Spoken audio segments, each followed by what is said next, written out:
This is a quick recap video of chapter Mechanical Properties of Solids. So let's start. First is interatomic force. It is a force between the atoms of a molecule.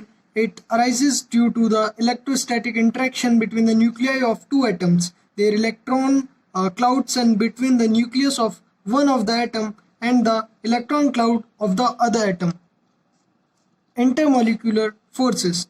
It is the force acting between the two molecules of a substance due to electrostatic interaction between their oppositely charged ends. Such forces operate over distance of 10 to the power minus 9 meter and are weaker than the interatomic forces. Solids.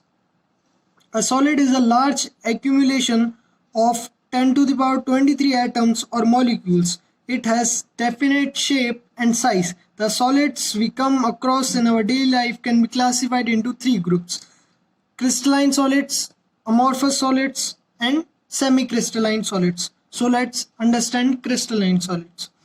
Those solids in which the atoms or molecules are arranged in a regular and repeated geometry pattern are called crystalline solids. Such solids are bounded by flat surfaces, and these are anisotropic, and these have a sharp melting point and have a long range order in their structure. And for example, rock, quartz, mica, calcite, diamond, these all are crystalline solids. Next is amorphous solids. These are the solids in which the atoms or molecules are not arranged according to a certain definite geometry order. For instance, the atoms and molecules are arranged in a random order. Such solids are isotropic, do not have a flat surfaces, and their melting points are not sharp. They are supercooled liquids. For example, glass, rubber, cellulose, bitumen, bone, and many plastics. And the last one is semi-crystalline solids. These are the solids in which the crystalline phase is dispersed in the amorphous phase. For instance, in which the crystalline and amorphous phase coexist. Polythene and protein are such solids. Now, next is deforming force. A force which changes the size and shape of a body is called deforming force. Elasticity. The property by virtue of which a body regains its original size and shape after the removal of deforming force is called elasticity. Now, plasticity. The property by the virtue of which a body does not regain its original size and shape even after the removal of the deforming force is called plasticity. Now, perfectly elastic body. If a body regains its original size and shape completely and immediately after the removal of deforming force, it is said to be perfectly elastic body. The nearest approach to a perfectly elastic body is quartz fiber. And next is perfectly plastic body. If a body does not show any tendency to regain its original size and shape even after the removal of the deforming force, it is said to be perfectly plastic body. Putty and paraffin wax are nearly perfectly elastic bodies. Stress. The restoring force set up per unit area of a deformed body is called stress. Stress is equals to restoring force upon area, or we can say it is equals to force applied force upon area. So its formula will be F upon A. Now, next is strain. Before moving to strain, let me explain the SI unit of stress is Newton per meter square, and CGS unit is time per centimeter square, and its formula is m1 L-1 T minus 2. And stress are of two types. First is normal stress, second is tangential stress. Now, strain. The ratio of change in any dimension produced in the body to the original dimension is called strain. So strain will be equals to change in dimension upon original dimension. As strain is the ratio of two like quantities, it has no units and dimensions. strain is of three types. First is longitudinal strain. It is defined as the ratio of change in the length to the original length. So del L upon L. Now next is volumetric strain. It is defined as the ratio of change in the volume to the original volume, and therefore volumetric strain will be equals to change in volume upon original volume, del V upon V. Next is shear strain. It is defined as the angle theta in radian through which a face originally perpendicular to the fixed face gets turned on applying tangential deforming force.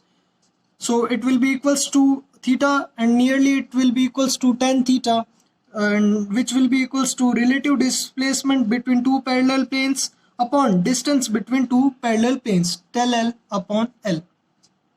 Next is elastic limit.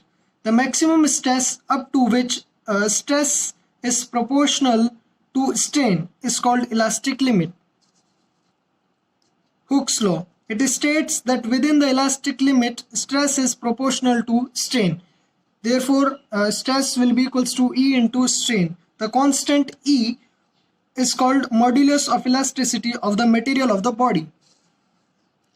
Now, modulus of elasticity or coefficient of elasticity. It is defined as the ratio of stress to corresponding strain within the elastic limit. It is of three types: Young's modulus, bulk modulus, and last one is modulus of rigidity. Young's modulus. It is defined as the ratio of longitudinal stress to the longitudinal strain within the elastic limit. It is given by gamma will be equals to F upon A upon del L upon L, which will be equals to F upon A into L upon del L. Next is bulk modulus of elasticity. It is defined as the ratio of normal stress to the volumetric strain within the elastic limit. It is given by kappa, which will be equals to minus F upon A upon del V upon V, which will be equals to minus P upon del V upon V, which will be equals to minus PV upon del V. Here the negative sign shows that the volumetric volume decrease with increase in stress. And next is modulus of rigidity. It is defined as the ratio of tangential stress to shear stress strain within the elastic limit. It is given by tangential stress upon shear strain, which will be equals to F upon A upon theta, which will be equals to F upon A upon del L upon L, and finally which will be equals to F upon A into L upon del L. Now next is units of moduli of elasticity. Strain is a pure ratio. The unit of elasticity is same as that of stress. So as a unit of this modulus of elasticity, Young's modulus and bulk modulus are Newton per meter square, and the CGS unit is dyne per centimeter square. Next is compressibility. The reciprocal of the bulk modulus of a material is called its compressibility. Compressibility will be equals to 1 upon kappa. The SI unit of compressibility is Newton inverse meter square or Pascal inverse. Now next is yield point. The stress beyond which a solid flows is called yield point. For example, a paste of flour and water flows under its own weight. Next is breaking stress. The stress corresponding to which a wire breaks is called breaking stress. Breaking force will be equals to breaking stress into area of the cross section of the wire.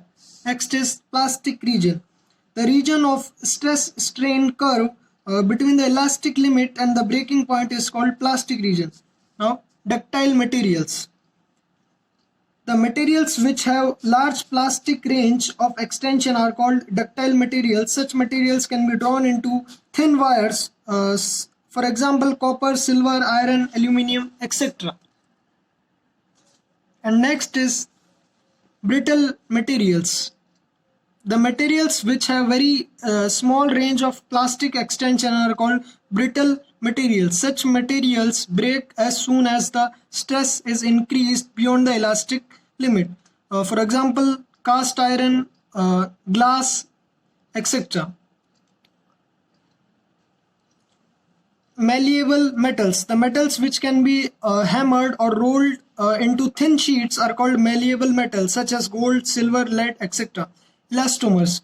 The materials which can be elastically stretched to large value of strain are called elastomers. They have a large elastic region but do not obey Hooke's law. For example, rubber and elastic tissue of aorta. Next is elastic after effect. The delay in the regaining the original state of a body on the removal of the deforming force is called elastic after effect. This effect is minimum for quartz and phosphorus, bronze, and maximum for glass fiber. Next is elastic fatigue. It is defined as the loss in the strength of a material caused due to repeated alternating strain to which the material is subjected. Elastic hysteresis. The fact that the stress strain curve is not retraced on reversing the strain for a material like rubber is called elastic hysteresis. Next is Poisson's ratio. When the length of a loaded wire increases, its diameter decreases. The ratio of the lateral strain to the longitudinal strain is called the Poisson's ratio. It is given by lateral strain upon longitudinal strain, which will be equals to minus del D upon del L upon L. The Poisson's ratio is a pure number. It has no units or dimensions. And the last topic is elastic potential energy in a stretched wire.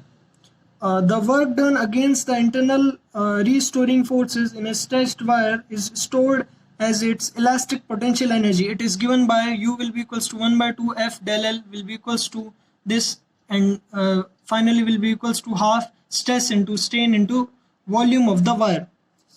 Potential energy stored per unit volume of the wire or elastic energy density is small u will be equals to capital U upon V will be equals to half into stress into strain, which will be equals to half into Young's modulus into strain square. Thank you.